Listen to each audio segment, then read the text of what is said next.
Itong halaman na to ay dapat iwasan sa ating mga alagang kambing, kalabaw, baka kasi ito ay nakakapuling sa kanilang mga mata. At ito ay bunga ng Carabao grass kung sa Bisaya, mansaricus. Ito pala ay dumidikit sa ating mga short at saka mga pantalon, ganun pag nasa bukid kayo.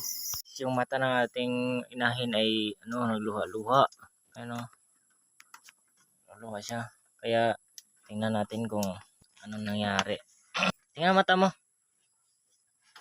May puling. Tingnan natin kung ano. Si Perwisyo to eh. How the? Tik samok-samok. Ito na to eh. Ayun, may puling. Taas.